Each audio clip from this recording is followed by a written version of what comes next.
c'est Mourad Loussif. Et Jaya Girard. On est ravis aujourd'hui de continuer la danse des 56 couples, l'interview des 56 couples avec les noces alchimiques. On est ravis d'accueillir aujourd'hui Olivier et Marie-Isabelle, couple entrepreneur qui a créé le congrès en ligne de l'amour irrésistible. Alors, bienvenue à toi Olivier, tu es magnétiseur et certifié en vision extraoculaire. Est-ce que tu peux nous en dire davantage sur ton activité? Bonjour Jaya, bonjour Mourad, merci pour votre accueil, merci pour votre présentation et surtout merci pour ce que vous faites par rapport à cet éveil, par rapport à ces noces alchimiques, de pouvoir inspirer un maximum de personnes, que ces personnes soient en couple ou non. Alors, tu as fait cette présentation, qu'est-ce que je pourrais ajouter? C'était assez complet, c'était assez concis. On pourra développer tout ça parce que finalement, tu nous as présenté avec des missions, mais notre mission, c'est d'ores et déjà depuis plus de 18 ans, d'être en couple, Marie-Isabelle et moi, et de co-créer ensemble. Nous sommes des infopreneurs et notre mission de vie, c'est d'inspirer un maximum de personnes, tant sur le côté amour, relation à l'autre, relation au couple, que du côté de la santé, en ce qui me concerne, puisque effectivement, j'ai créé il y a maintenant 2 ans le congrès de la santé irrésistible. Yes, merci beaucoup. Et donc, ensemble, vous créez une sacrée équipe. Toi, Marie-Isabelle, c'est pareil. Tu es auteur, tu es coach aussi, tu es conférencière, justement, dans le développement personnel et l'amour aussi. Est-ce que tu veux nous en dire davantage également? Pareil, je pourrais dire que nous sommes d'abord mari et femme. Je crois que c'est le travail le plus intéressant de ma vie et c'est auquel je donne le plus de temps. Et c'est vrai, je suis coach aussi, c'est vrai, je suis aussi conférencière, j'écris des livres, mais mon objectif de tous les matins, c'est apprendre de notre relation pour pouvoir transmettre à notre communauté, pouvoir inspirer. Je suis une fille qui croyait que l'amour n'était pas pour tout le monde. Je croyais que j'étais une fille exonérée de la possibilité d'avoir une belle histoire d'amour. Donc pour moi, chaque matin, la rencontre avec mon mari, c'est un miracle. Et j'espère, avec mon travail, avec tout ce que je fais, de transmettre cette possibilité de vivre le miracle de l'amour tous les jours d'une façon irrésistible dans notre vie. Yes, merci beaucoup. Merci beaucoup. Ben justement, alors comment est-ce que s'exprime voilà, cette danse de l'amour au sein de votre couple, ces noces alchimiques, cette union du masculin et du féminin, voilà, au sein de votre mariage, de votre duo? Si on veut parler d'amour, Marie-Isabelle peut tenir des heures et des heures. Hein. C'est vrai. Comment s'exprime cette union? Déjà, elle s'est exprimée par une rencontre tellement particulière que je l'appelle rencontre orchestrée par le divin. Parce que nous nous sommes rencontrés, Marie-Isabelle étant colombienne, moi étant français, nous nous sommes rencontrés sur un territoire totalement neutre. Nous nous sommes rencontrés en Chine, contre toute attente, alors que nous nous déplacions, elle et moi, pour des missions professionnelles sur des activités totalement différentes. Et d'ailleurs, Marie-Isabelle a écrit un livre autour de cette rencontre. Et disons que je me suis laissé guider par un appel de connexion avec cette femme. Voilà, ça, c'est un peu la genèse de l'histoire. Je crois que c'est intéressant quand tu dis comment s'exprime cet amour, comment ça se passe, ces noces alchimiques, comme vous l'appelez. Et je trouve que chaque couple a une façon de sortir vers la vie, de se mettre en face vers la vie. Et nous, je crois que notre clé à d'être irrésistible. Depuis le début de la relation, depuis que nous sommes rencontrés, Olivier dit qu'il a entendu des voix, qu'il n'entendait jamais rien du tout. Pour moi, c'était plus facile. Et moi, j'ai eu l'appel incontournable et clair de quitter mon pays, de tout quitter pour venir vivre cette histoire d'amour. Et depuis le début, ça a été ne pas nous résister à l'amour. Être tout le temps irrésistible. C'est pour ça que nos événements s'appellent comme ça, l'amour irrésistible, la santé irrésistible, l'argent irrésistible. Parce que pour nous, c'est cette capacité que nous développons et que nous entraînons tous les jours à tout ce qui se passe dans notre vie, de le mettre de notre côté. Et ce n'est pas encore gagné. Il y a encore beaucoup de choses qu'on aimerait bien changer, qu'on aimerait bien rejeter, que ça ne soit pas comme ça soit dans notre relation, ça soit dans notre famille, ça soit dans le pays, la météo et tout. On aimerait bien que tout soit différent. Mais je pense qu'une grande clé des succès de notre relation, en disant succès, en parlant de succès, de simplement de pouvoir nous lever le matin et être heureux de voir cette autre personne et de découvrir cette autre personne à notre côté, c'est ça. Donc, je ne me résiste pas à la façon comme Olivier a décidé de vivre sa vie, à ses comportements, à sa façon de voir la vie, à sa façon de découvrir. Et j'apprends à la place de comment c'est possible qu'il soit comme ça, que c'était au début, les 3 premières années de notre relation, c'était ça de mon côté. Mais il doit changer, il devrait être comme ci, il devrait être comme ça. Finalement, je me suis apaisée, je me suis dit, tiens, mais finalement, il m'offre une possibilité. Je ne veux pas me résister à ce monde qu'il m'offre. Il fait ça comme ça, c'est intéressant. Et je commençais à intégrer ça, et je pense que c'est ça qui nous permet de danser au quotidien. Ouais. Et ce que je pourrais compléter, c'est que on s'est toujours dit, Marie-Isabelle et moi, qu'on était à nous deux des laborantins en blouse blanche, un laboratoire du vivant. Du matin au soir, du matin on se lève jusqu'au soir du coucher, on observe, on est en auto-observation par rapport au monde qui nous entoure, mais par rapport à ce monde-là qu'on co-crée, et aussi par rapport à notre monde sentimental et amoureux. Et en acceptant qu'il y a des expériences qui fonctionnent et d'autres qui sont à améliorer. Donc, on relève les manches, on reprend des tubes à essai, on recommence quand on est en échec, parce que pourquoi on a envie de recommencer, c'est qu'on a un objectif commun, Marie-Isabelle et moi, c'est de vivre en équilibre, en osmose, en amour, bien entendu pour inspirer autrui, mais avant tout pour nous nourrir nous-mêmes. Donc, ça serait vraiment fâcheux qu'à la suite d'une première expérience non aboutie, qu'on se dise, on casse les tubes à essai, on met tout dans le tiroir, on le ferme à double tour et on passe à autre chose. Et quand je parle à autre chose, ça pourrait être à une autre relation, ça pourrait être, peu importe, à d'autres affaires, etc. Non, nous, on en est effectivement, comme le disait Marie-Isabelle, avec cet adjectif irrésistible, eh bien, on y va, on ne résiste pas à ce qui se passe en fait, on accepte, on intègre, et puis on recommence. Et puis on fête aussi, on fête beaucoup. On fête parce que l'amour, c'est la fête. Et quand on prend la signification du dictionnaire, du mot noces, qu'est-ce que c'est qu'une noce? Ce sont des fêtes, avant tout. On fête par rapport à, c'est une célébration par rapport à une union. Et nous, dès le matin, en se réveillant, on se regarde, on est en gratitude. On est vraiment en remerciement et on fête la chance, entre guillemets, je mettrai les guillemets parce qu'il faut aussi des fois provoquer la chance, on pourra y revenir, mais on fête le fait d'être ensemble, de s'être relationné et d'avoir envie de commencer une nouvelle journée, voilà, avec un plan idéal, mais on sait que de temps en temps, le plan idéal peut rencontrer des fausses notes, on en parlait tout à l'heure.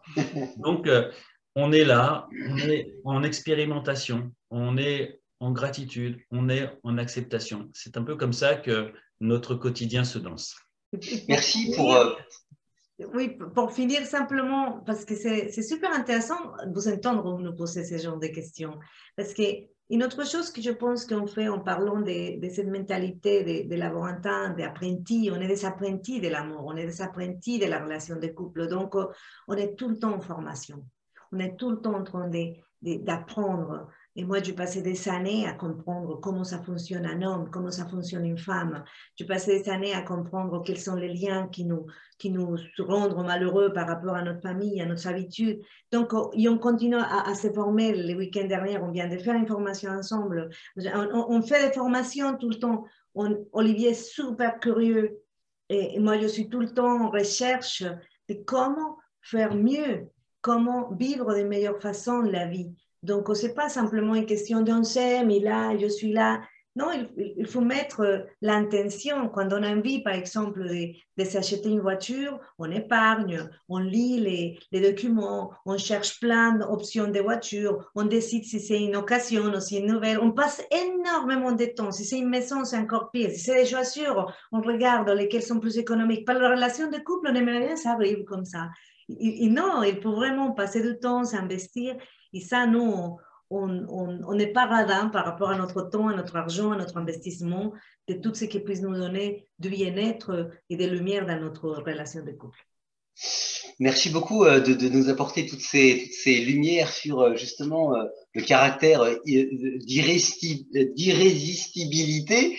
Voilà, en fait, qui n'est pas, voilà, en fait, comme vous disiez, le caractère irrésistible enfin voilà, n'arrive pas comme ça. En fait, il se construit et comme tu pouvais dire, Marie-Isabelle, voilà, il y a eu de la résistance aussi avant. Et donc, en fait, j'ai l'impression que vous expérimentez et vous tendez vers ce caractère, voilà, toujours plus irrésistible. Oui, et encore une fois, quand il y a des tensions, parce que il y a des tensions, qu'on soit en couple ou seul, de toute façon, même quand on est seul, on a des tensions envers soi-même. Donc en couple, c'est encore multiplié. Mais quand il y a des tensions, le fait d'être irrésistible aussi, pour nous, c'est de se poser la question, c'est en quoi cette tension me gêne et en quoi elle peut me nourrir et en quoi elle peut nourrir le couple. Et puis, en faisant ce travail, parce que c'est vraiment, il faut vraiment porter sa conscience là-dessus. Parce que c'est trop facile de dire, ah ben ça, j'aime pas ça chez Jaya, j'aime pas ça chez Morad, et puis on passe à autre chose et on met ça sous un petit ombre de terre, on n'en parle plus, sauf que bien souvent, le phénomène ressort et on ne l'a pas géré. Donc, d'être en observation et si tant est qu'on n'arrive pas à gérer ce moment-là, si tant est que ça soit vraiment trop dur, trop puissant, trop déstabilisant, et qu'on parte dans des schémas, comment dirais-je, d'auto-sabotage, parce on peut très bien aussi s'auto-saboter et saboter son couple avec des pensées négatives. Je crois que c'est un exercice qu'on fait dans ces moments-là, Marie-Isabelle et moi. On se pose la question, c'est est-ce que ça vaudrait vraiment la peine d'arrêter notre histoire pour ça, pour juste ça? Et c'est ce juste ça qui va faire la différence. Parce que le juste, ça peut être un truc phénoménal. Mais par rapport à ce sur quoi on s'est engagé, ce sur quoi on vibre, cet amour, cette envie d'aller plus loin, cette mission, est-ce que vraiment ce truc-là, ça vaudrait la peine de tout mettre à mal, comme tout à l'heure, la métaphore du tiroir confirme parce que l'expérience n'a pas fonctionné. Chez moi, c'est très facile. Je veux le quitter pour ça. Vraiment, je veux le quitter pour ça. Ben oui, parce que des fois, vous savez, je reçois des femmes qui aimeraient bien trouver l'amour, qui aimeraient bien avoir une relation de couple fantastique et d'une façon ou d'une autre, ont une admiration pour notre relation.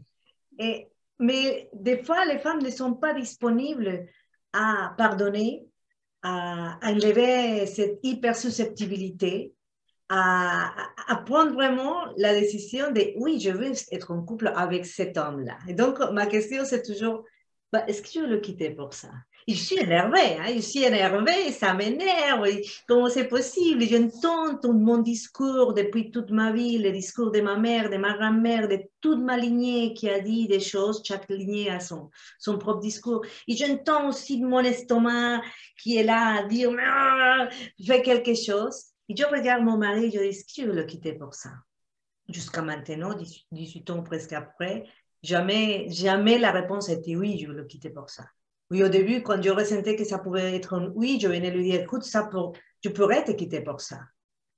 Si ça ne se solutionne pas, je pense que je pourrais te quitter pour ça. Je pourrais partir si ça continue comme ça. Mais ça a été 2-3 choses qu'on a réglées au début et de son côté pareil. Hein. Donc, c'est très intéressant quand on arrête de vivre dans la hypersensibilité de chaque moment. J'étais énervée la semaine dernière et c'était incroyable. Il y a quelques jours, pas la semaine dernière. En fait, on a beau être irrésistible, mais ça impacte quand même. C'est ça, ouais. J'étais super énervée avec Olivier. Et bon, je la force de dire, écoute, je suis encore là. il faut qu'il ait un petit peu de patience parce qu'il y a des moments où j'arrive pas, même si je sais que ça peut se couper immédiatement, j'arrivais pas à me l'enlever, cette addiction à être énervé. Hein, donc, parce que c'est une addiction, hein, c'est comme le chien qui meurt l'os parce qu'il avait trouvé un petit peu de viande et après il ne se rend pas compte que les sons qu'il goûte, c'est gencive, hein, que ce n'est pas l'os n'a plus de viande. Donc, c'était cette sensation-là. J'étais mort de rire parce que j'adore la façon comme Olivier organise ses oreillers pour dormir. C'est quelque chose qui me donne beaucoup de tendresse. J'étais tellement énervée que je empecé à me dire « Ah, mais comment il a mis les oreillers ?» J'étais mort de rire. Je disais « C'est incroyable. » Tu ne m'avais pas dit ça. Non, parce que j'étais mort de rire toute seule et je disais « C'est incroyable. Comment on peut croire que c'est l'autre qui nous rend heureux? Comment est-ce que je peux croire, ah, j'adore comment il met les oreillers d'une façon tellement parfaite, il marche d'une façon telle, il est tellement bon, mais ça n'a rien à voir avec l'autre, c'est que notre perception. Et c'est la même chose que je trouve tellement mignonne chez lui, tellement sympa, tellement adorable. À ce moment-là, j'étais en train de décider que ça allait me merder la journée et que ça pouvait être un motif de séparation. Il y en a un temps des couples qui s'aiment, qui se séparent parce qu'ils ne savent plus finalement pourquoi c'était. Donc, je voulais parler de ça parce que tu as raison de dire, on est la moins irrésistible, mais on est aussi des êtres humains avec des égos énormes et avec cette tentation de vivre la séparation, non? Avec cet appel de notre ego à vivre la séparation. Heureusement aussi, avec cet appel énorme du cœur de vivre l'unité, et bon, pour ça, la relation des couples, c'est parfait. Merci à vous, en tout cas, pour ces précieux partages. Quand j'entends, ça me fait vraiment, en tout cas, écho à justement c'est un gage, c'est un acte de responsabilité énorme finalement, qui s'enracine dans l'engagement justement de cette responsabilité au niveau de ses pensées et de sa décision en fait intérieure. Et justement, du coup, selon vous, quels sont les ingrédients en fait incontournables, je dirais même pour vous irrésistibles, qui permettent justement une vie de couple créative, amoureuse, épanouissante, enrichissante? Waouh! Waouh! Encore une fois, je pense que c'est une profession de foi à la base. C'est une profession de foi. On affirme tous les jours si on est OK pour continuer ce pourquoi on a voulu se rencontrer, se connecter, s'aimer. Ouais, je pense que c'est une validation quotidienne. Et puis, j'aimerais bien aussi, si tu es d'accord, dire aussi que ne pas se prendre au sérieux, tout en étant responsable de notre couple. Parce que Marie-Isabelle et moi, on vit dans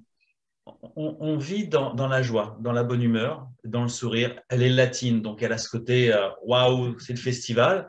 Et moi, je suis un grand gamin.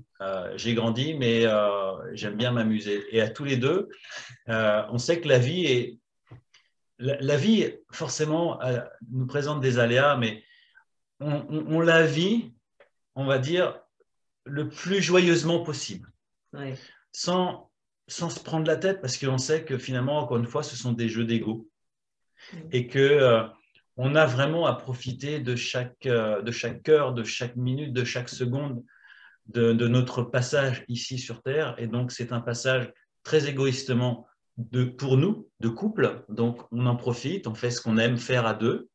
Et puis, on en profite aussi pour pouvoir s'ouvrir à l'extérieur et faire profiter de notre couple à l'extérieur.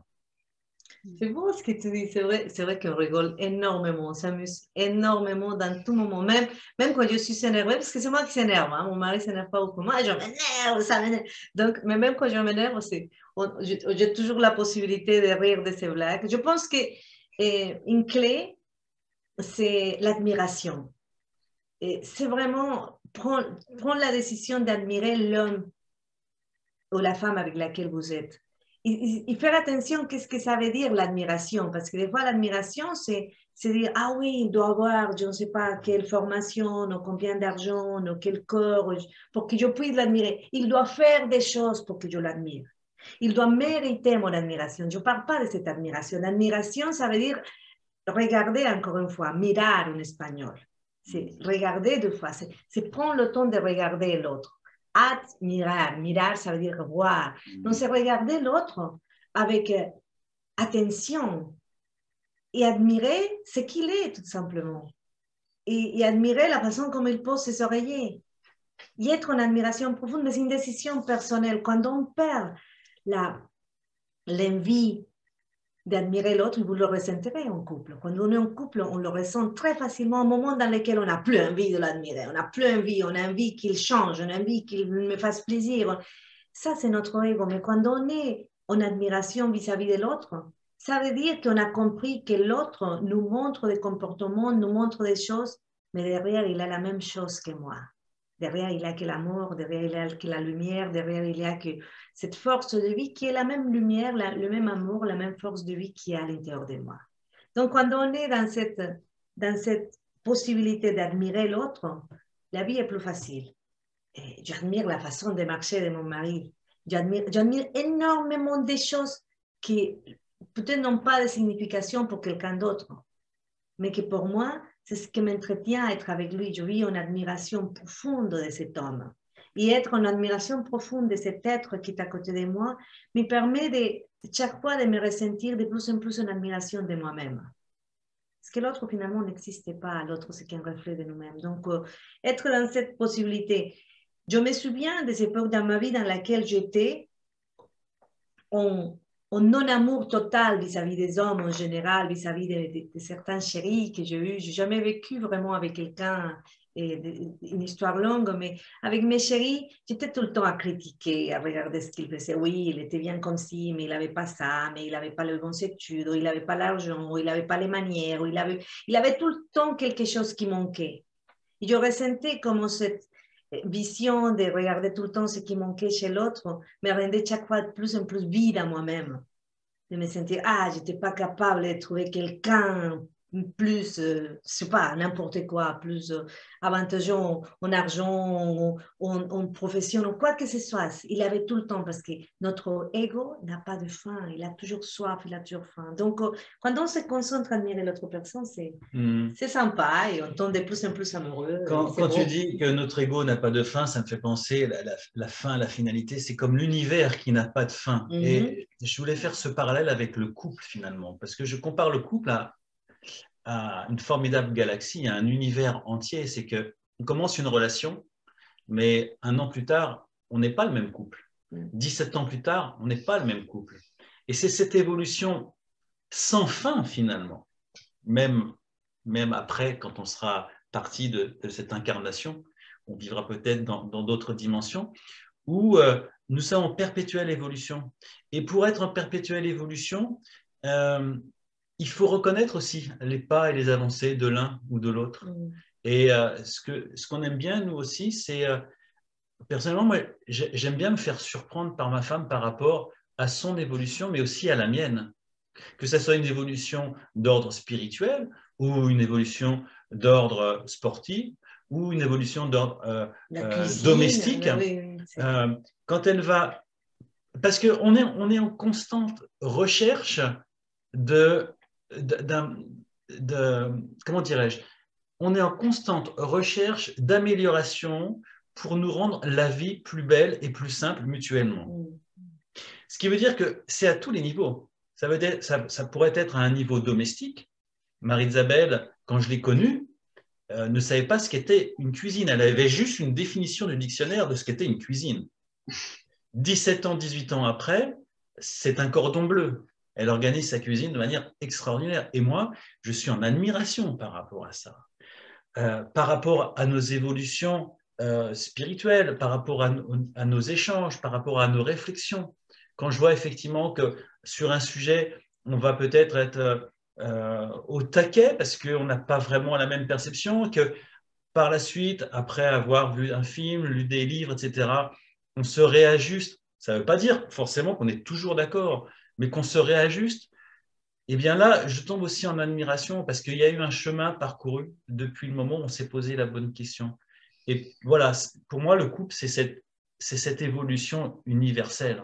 c'est sans fin.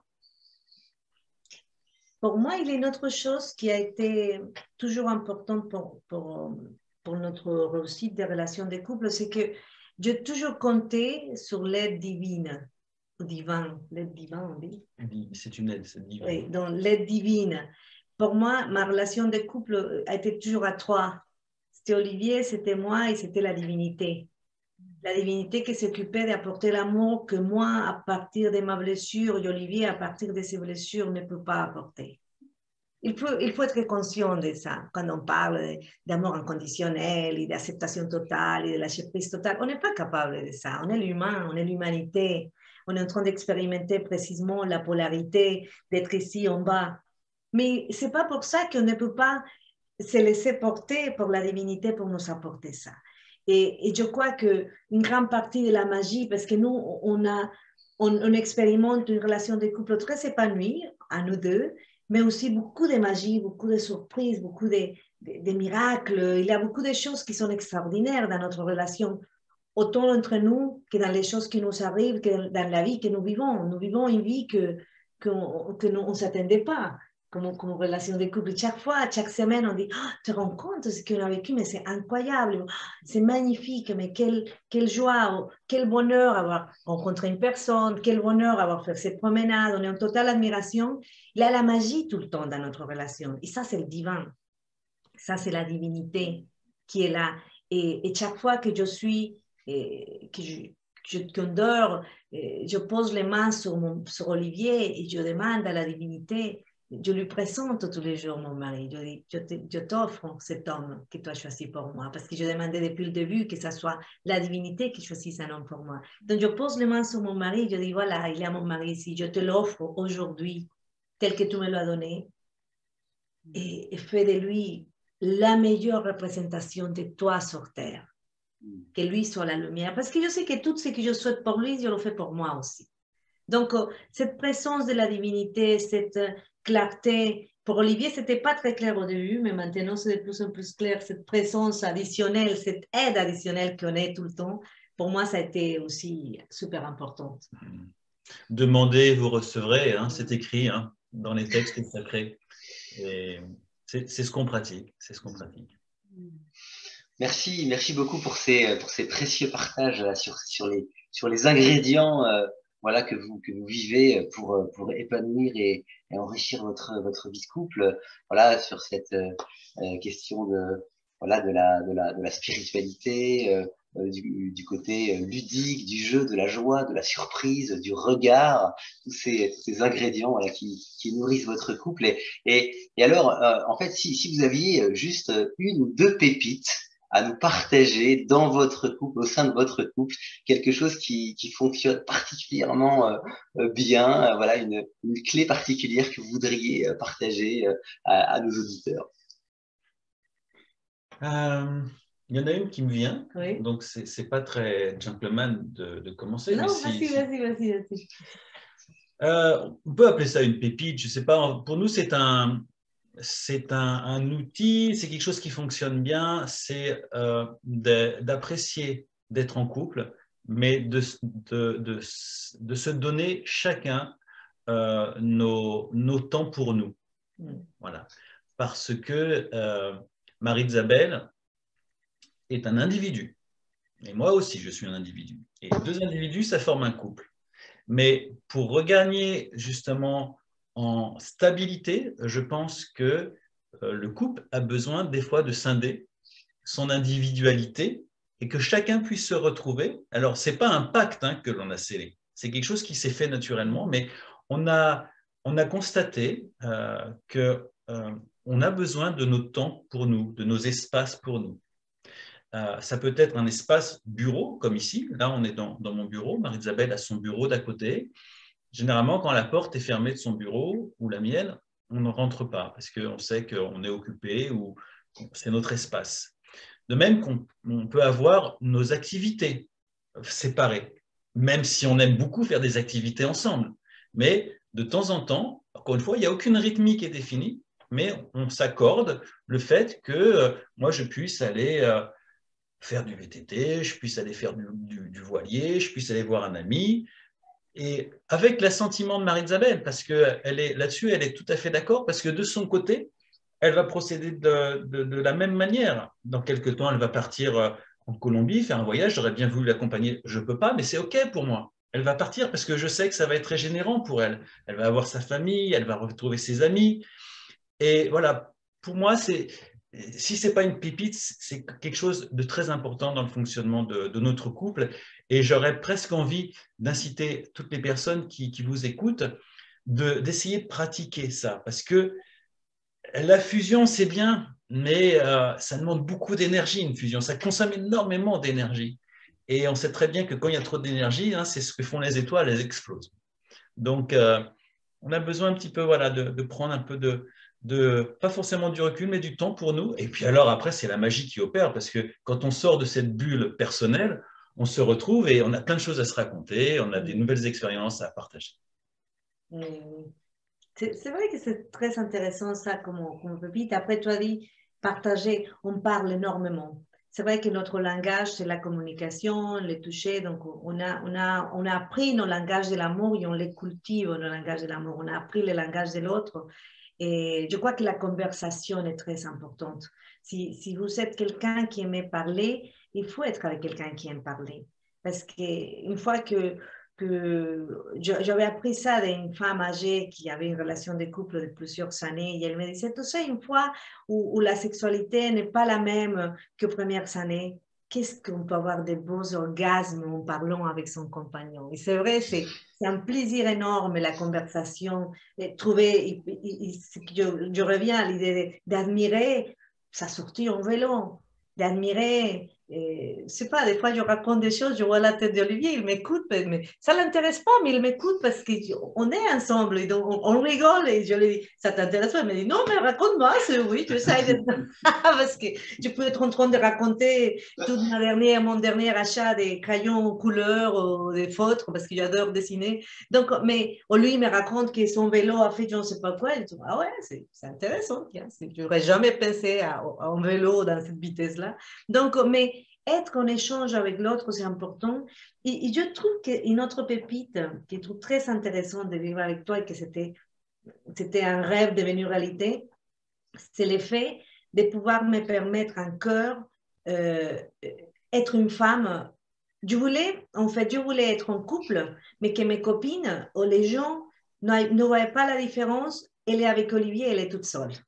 Vous savez, quand on arrive et on se rencontre une copine ou un copain et on dit « Ah, mais c'est bien, mais il est en couple ou pas? Il vient avec sa chérie ou pas? Parce que quand il est tout seul, c'est sympa, mais quand il est accompagné, non. Je ne voulais pas que les gens voient ces différences-là. Je me disais, est-ce qu'on arriverait vraiment à être soi-même en étant accompagné qu'en étant toute seule. Parce qu'il était tout le temps super loufoque pour parler. J'ai toujours été dans une façon de communiquer avec mes copines et avec mes copains très particuliers. Et je suis très contente chaque fois que les gens me disent « Ah, mais tu ne changes pas finalement si Olivier est là ou si Olivier n'est pas là. » Des fois, je suis même plus coquine, plus drôle quand Olivier est là. C'est comme si j'avais mon public assuré. Hein. Donc, je trouve que c'est intéressant ça, c'est pouvoir se permettre des choses.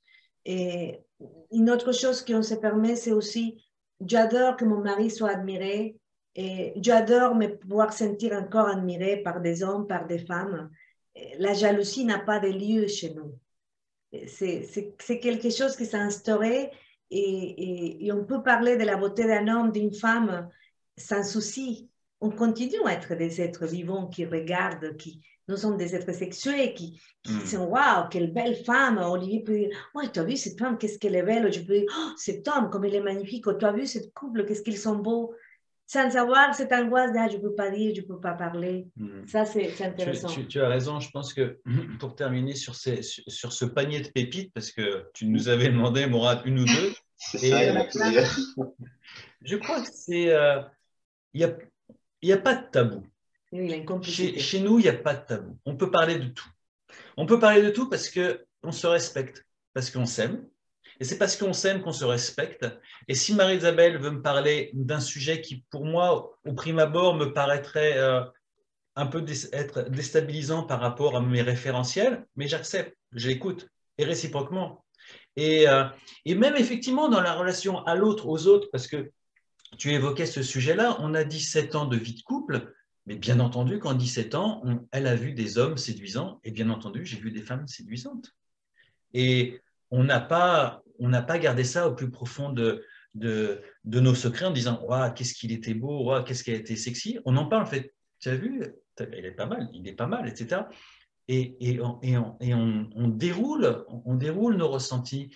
Et on va jusqu'au bout, on va dire, de nos échanges, de nos envies, de nos fantasmes. On parle de tout ça, pas de tabou. Pareil pour la politique, pour la religion. On peut ne pas être d'accord, mais on parle de tout. On parle de tout parce qu'on s'aime.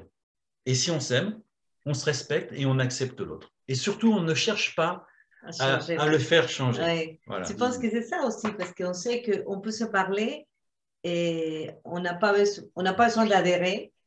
On n'a pas besoin de... On peut être d'accord ou en désaccord, mais on n'a pas besoin d'adhérer complètement ou d'essayer de changer l'autre, non? On a ça à donner, on amène ça, on le met sur la table, ça nous fait un joli pique-nique et après on passe à une autre chose.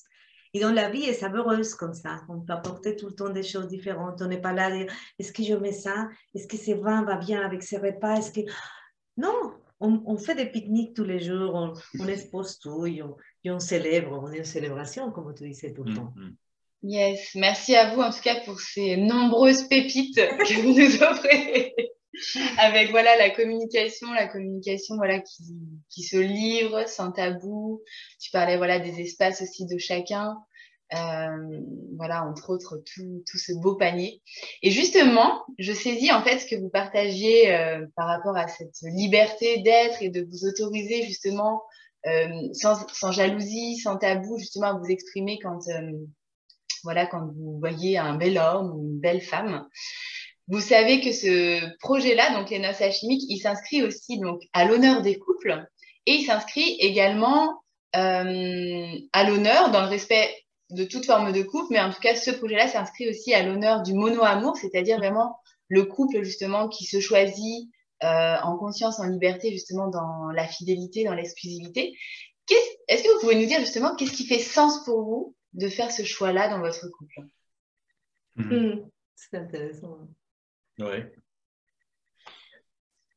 J'ai envie de dire, déjà dans les côtés pratiques, c'est plus facile avec une seule personne. La ça devrait être un peu spirituel. Et c'est une belle réponse également. C'est une réponse simple. C'est vrai. J'aurais dû la prendre, ceci. Non, pourquoi rester comme ça sur une seule et même relation? Pourquoi l'entretenir? Pourquoi vouloir rester dans cette relation?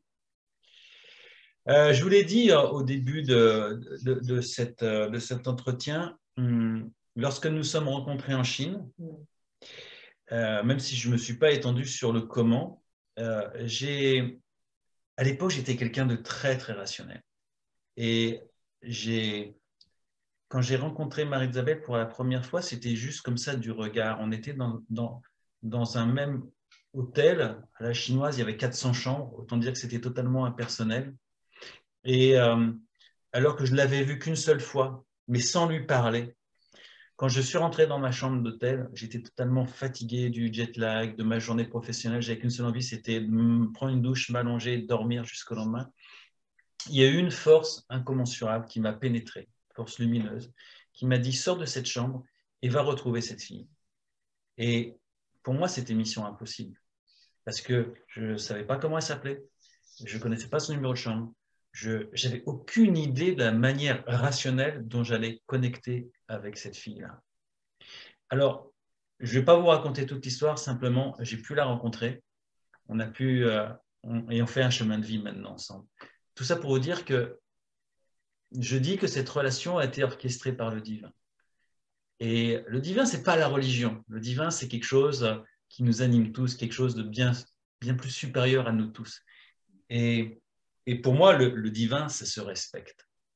Et au regard de cette connexion qui a été orchestrée par le divin, pour moi, c'est un comment dirais-je, un scellement, c'est un acte de foi, d'amour qui m'a été proposé, avec lequel j'ai connecté. Et si je devais tromper cette relation, quelque part, dans mon esprit, je tromperais le divin. Et pour moi, ça n'a pas de sens. C'est beau, hein? Ah, la première fois qu'il a dit ça, j'étais là, oh, c'est pas possible. Ça ne veut pas dire que pour autant, il faut faire n'importe quoi. Hein. Merci beaucoup, en tout cas, pour ce témoignage, Olivier. Moi, je me sens vraiment touché par cette question, justement, de l'engagement aussi spirituel au sein de la relation de couple. Et c'était vraiment, voilà, je n'aurais pas pu le dire mieux, en fait.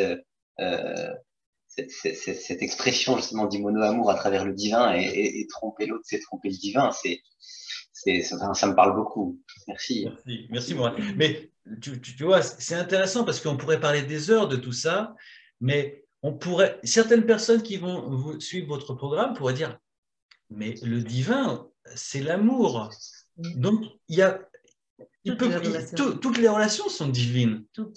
Après, ce sont aussi des cadres, on va dire. Allez, on a quand même des passés, hein, on a l'éducation autour de tout ça, parce que notre relation est divine, parce que notre connexion est divine. Mais on pourrait très bien dire que si demain une femme se présente sur mon chemin, c'est le divin qui l'a mis là. Aussi. Mais mon choix, c'est de reconnaître cette première connexion et de ressentir ce qui s'est passé dans toutes les cellules de mon corps. Parce que ça a été quelque chose d'alchimique, vraiment alchimique. Ça m'a fait faire une transformation. J'ai été transformé du type totalement cartésien, responsable d'achat en Chine, qui devait faire son business, par un type totalement farfelu qui a parcouru tous les étages d'un hôtel de 400 chambres pour retrouver une personne qu'il ne connaissait pas, mais qu'il fallait absolument connecter avec elle. Et ça me donne envie de rebondir encore sur cette question en fait du divin, parce que ça me touche. Est-ce que c'est pas justement cette énergie divine, avec ce caractère divin de l'engagement de votre couple qui permet aussi justement d'avancer ensemble, de dépasser les difficultés? Est-ce que c'est pas au fond cette énergie divine? Si, je pense que tu as tout à fait raison. C'est notre essence même, je pense. Mais il y a le libre arbitre. La divinité et l'amour est toujours là pour tout le monde. Mais nous avons tout le temps cette capacité de choisir. Et de mon côté, l'histoire d'être monogame, j'ai jamais été fidèle dans ma vie avant Olivier. J'ai rencontré Olivier quand même, j'avais 31 ans. Et je n'avais jamais été dans une relation avec un seul garçon. Je me débrouillais tout le temps pour tromper ou pour... Même pas tromper parce que je disais directement. J'avais beaucoup de mal à croire à l'engagement à long terme. J'avais beaucoup de mal à croire... Je trouvais ça même effrayant, l'idée de vivre, je ne sais pas, 10 ans, 15 ans avec les mêmes hommes et avoir du sexe avec les mêmes hommes pendant 20 ans. Et je disais, mais ça doit être, à la fin, ça doit être super. J'avais tellement d'appréhension, tellement de peur, parce qu'en même temps, je rêvais d'être en couple. C'est ça qui est la folie humaine. Je disais, ah non, ça va être terrible, mais en même temps, au plus profond de mon âme, je rêvais de cette stabilité, de cette clarté, de cette possibilité de savoir qu'il avait un homme à mes côtés auquel pouvait identifier les mêmes souvenirs que moi et avoir les mêmes histoires que moi, parce qu'on a créé un morceau d'histoire ensemble. Donc, l'histoire d'être fidèle et d'être monogame, de mon côté, c'est devenu naturellement. Et quand je rencontre Olivier, c'était la première fois où j'ai voulu me marier. Et j'avais dit déjà non à des autres hommes qui m'avaient proposé un mariage. Mais avec lui, je voulais me marier. Lui, il ne voulait pas trop, mais je voulais me marier. C'était un appel profond qui s'est éveillé quand je le rencontrais. Après, j'étais très attentive, très attentive dès mes envies d'être avec un autre homme. Les 3 premières années, pour moi, comme on dit Olivier, c'était un laboratoire. J'avais un coach. J'avais vraiment envie de vivre cette relation de couple à l'auteur de la rencontre. Donc, je faisais vraiment attention. Je me permettais de dire, OK, tu as envie. Et finalement, jamais j'ai eu une envie d'être avec un autre homme. Jusqu'à maintenant, ce n'est pas un effort Et on parle beaucoup de ça, toi et moi. C'est pas vraiment une décision qu'on dit non, non, je suis avec lui, et on est ensemble, et on ne peut pas faire ça. Non, c'est naturel. Pour le moment, c'est comme ça. Et nous, on vit cette relation jour à jour, et on est fiers, et on honore la rencontre, et chaque jour. Mais on ne sait pas comment ça va se passer. Mais pour le moment, c'est un choix naturel. Ça s'est fait naturellement. Et des fois, c'est le côté qui peut-être n'est pas facile, c'est cette envie de vouloir changer l'autre et de croire que si tu mets un autre personnage, tu vas voir ce que tu rêves, mais ce n'est pas vrai. Tu auras un autre personnage, mais tu vas changer les comédiens comme dans les films. Hein, quand il a une maladie dans un comédien, on met un autre comédien, mais il fait le même personnage. Donc, pour moi, ça c'est très clair et je crois que c'est un investissement aussi à long terme. La complicité est très facile hein, maintenant. On a tellement de choses de quoi rire ensemble. Un simple objet pourrait nous faire rire à tous les deux parce qu'il y a toute une histoire autour de cet objet. C'est qu'à nous, c'est notre histoire, c'est notre intimité, c'est notre complicité. C'est au-delà de si je couche ou pas avec lui. C'est plus intense, c'est plus profond. Yes. Merci infiniment. Merci beaucoup, Olivier, Marie-Isabelle. Merci pour votre précieux témoignage, votre précieuse expérience qui, on est certain, va en aider, sourcer, ressourcer beaucoup dans notre communauté. Et voilà, on vous remercie infiniment d'avoir accepté ce moment de partage et ce moment d'interview autour de vos noces alchimiques. Merci à vous deux. Et nous, ça nous donne aussi, encore une fois, de faire après la confirmation, après la profession de foi, c'est une confirmation. On est bien dans. Merci à vous de nous avoir fait faire cet exercice parce que c'est toujours sympa de pouvoir effectivement confirmer ce qu'on vit tous les jours. Merci à vous deux. Merci beaucoup. Avec grand plaisir. À bientôt. Bye bye. Et donc, la ronde des interviews continue pour la suite des noces alchimiques au sein du couple. Au revoir. Ciao, bye bye, merci.